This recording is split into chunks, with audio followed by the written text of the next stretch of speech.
Thank you, Emma, for providing us with a quick overview and history of DBT.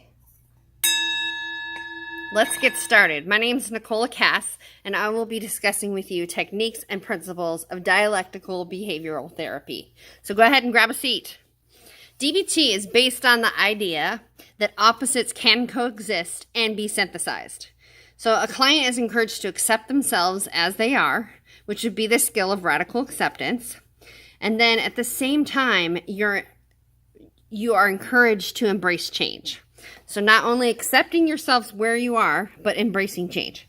So this means that you view yourself within the different culture, community, and environment that you're in. So you don't just see one behavior, maybe it's suicidal ideation, as just the behavior. You see the context of that behavior. So DBT was constructed as a modular intervention. So components of the therapy can be rearranged to better fit the client's needs. For example, if you're teaching and you have youth coming in and out. So like if you're at like a juvenile detention facility and you had youth transitioning in and out, you would set up your components in a way that you could facilitate those transitions. And it's pretty easy to do with the way the modules are set up.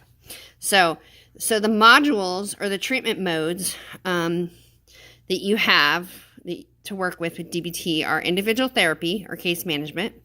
So you would usually be assigned to individuals on your caseload, and then you would also be doing group therapy or skills training with those individuals as well. And usually there was a teacher and a co-facilitator set up for that.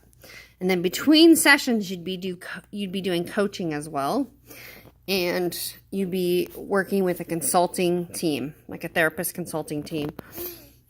And then the treatment functions are to improve motivation, enhance capabilities, ensure generalization, enhance the environment, maintain skills, motivation, and maintain skills and motivation of treatment providers. So it's not just about maintaining the skills of the person that is learning DBT and learning to implement it in their everyday life. It's about the person that's supposed to be teaching DBT.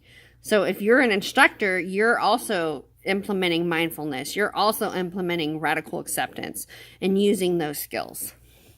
And hopefully the clients will call you out if you aren't. So DBT skills are broken up into two different categories. There's the acceptance skills, and then there's there's acceptance skills, and then there's change skills.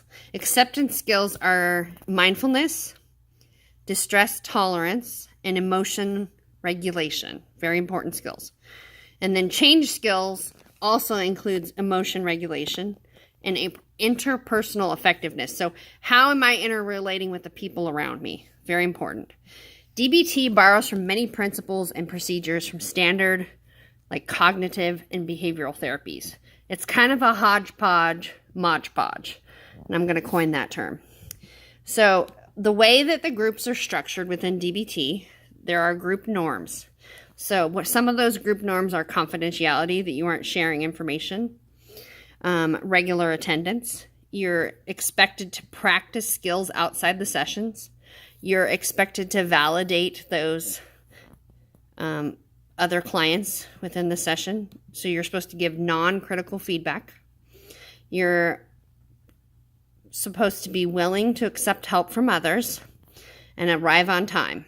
So some of the assumptions of DBT, and these are really key, so you want to think about how this is going to play out in therapy.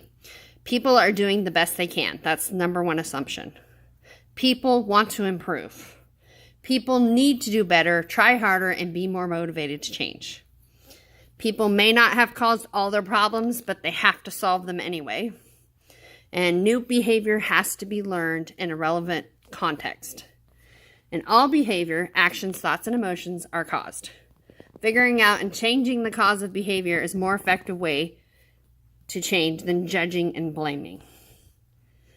So that's some of the basics. And then if you're learning like standard skills training, they have like a example of how you would run in that. So Lindsay is up next to discuss population and setting for DBT, followed by Rhonda with research. Thank you.